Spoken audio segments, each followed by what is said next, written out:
Let's stay with this theme. If you are in the Eastern Cape, you might want to listen closely, especially if you worked at the gold mines or your loved ones did.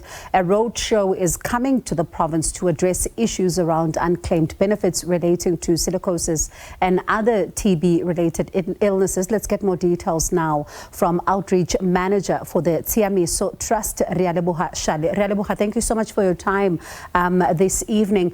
Give us more details, starting with the criteria for people who should even be showing up at this particular outreach.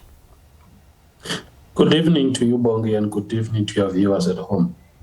The criteria for potential claimants to come and claim with the Tshiamiso Trust, we are looking for people who worked in the gold mines.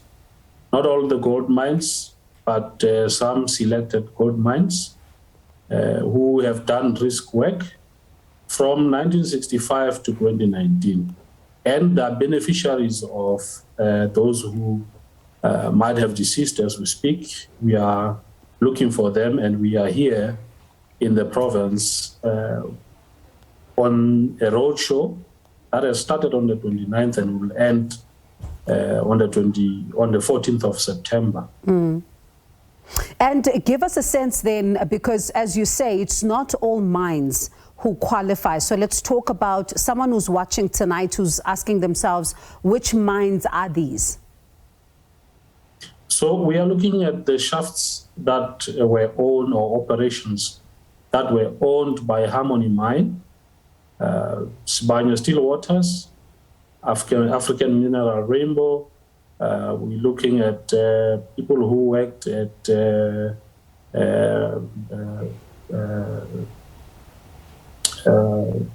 of course, I've talked about Sibanye Still Waters, African Mineral Rainbow, who worked at Harmony Gold, who worked at some of those shafts. There we have 82 shafts in total that are owned by those operations, and those are the people we're looking for. And we talk about these unclaimed benefits. Of course, you know, there are maybe a number that you're targeting, and there is, of course, a figure that is potentially attached to these unclaimed benefits. How much are they, and how many claimants are you thinking or looking at helping with this? So what we project to achieve this year, Bongi, we're looking at least in this province, if we can be able to get 10,000 claims from all the ex-mine workers and their beneficiaries, in particular to the Eastern Cape province. That's the number we're looking at. The number might be higher than that, given the fact that some of these beneficiaries, or even mine workers, might have not been captured on our database.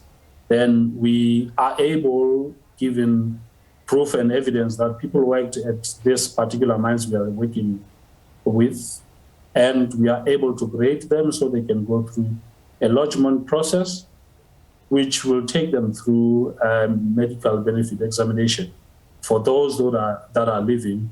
And for dependents, we expect them to submit their lodgement claim, which is accompanied by supporting documents to their claim. We're looking for evidence of silicosis or TB. Oh, okay, and I was going to ask you about the issue of examiners, because in some of these areas they may be far from some of these facilities to be able to do those. So at least now you say that they do have that kind of assistance during these roadshows. Let's talk about something else now. COVID-19 has added a spanner in the works. Some of these mine workers, as the families are probably bringing some of these supporting documents, may have passed on due to COVID-19 complications, but they would have probably been diagnosed with silicosis. Would you still pay out in those cases? Yes, Bongi, all the supporting documents are submitted to the trust, and we have our team of certified medical doctors who will go through every document and pay attention to every claim that is submitted to the trust, and peruse through the documents to look for evidence of either silicosis or TB. Of course, we know the challenge of our people. We know people don't consider, or black people, let me say so, don't consider autopsy report as such, but it is important also to have a report that reflects cause of death and evidence of silicosis while the mine worker was still alive. That would assist the trust to quickly adjudicate on the claim.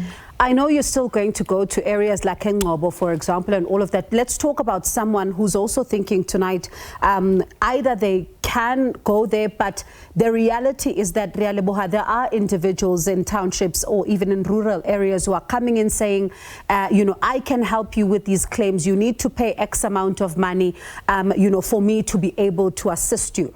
Are they paying in this particular process? And if they encounter someone who says, you must pay for this, what do they do? So, Bongi, it is free to lodge a claim with the Tshiamiso Trust. We're not expecting anybody to be collecting any money from anyone. And should anybody come to you as a potential claimant with a promise that they will push your claim or assist you to get quick payment, quickly you should know that that person is a tout and against the law.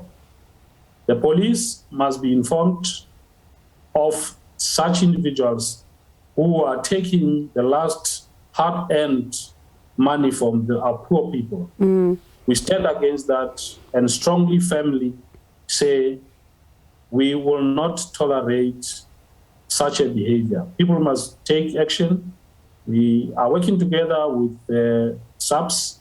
We're working together with the Office of the Premier and other stakeholders in the province to ensure that we protect and make sure that our people are not taken advantage of. In about 15 seconds, as we wrap up then our conversation, there have been concerns in the past about the slow pace at this. I mean, you think about organizations like Justice for Miners campaign saying that the trust was moving too slow in its information and operations and there hadn't been enough progress reports. Have you made significant progress looking at the past up until now?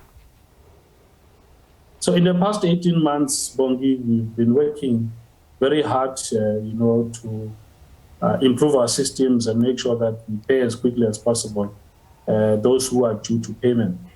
As we speak, we have paid quite a significant number, to be particular, 2,370 to the province of the Eastern Cape, which is 223 million in money.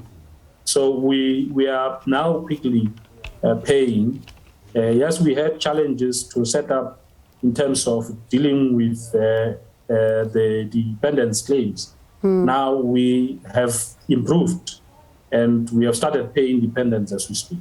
All right, thank you so much for your time this evening. Remember, these are mine workers that would have worked between 1965 and 2019 in gold mines, and this roadshow is in the Eastern Cape. It's still going to go to other areas of the Eastern Cape, like Ngobo, for example, and it's not all mines, and they're saying about 85 shafts. The companies are African Rainbow Minerals, Anglo-American South Africa, Anglo Gold Ashanti, Harmony Gold, Sibanye Stillwater, and Goldfields, and these are some of these shafts. So if you are heading out there, have your supporting documents ready. Thank you so much, Realeboha Shale, Outreach Manager for the Tshiamiso Trust.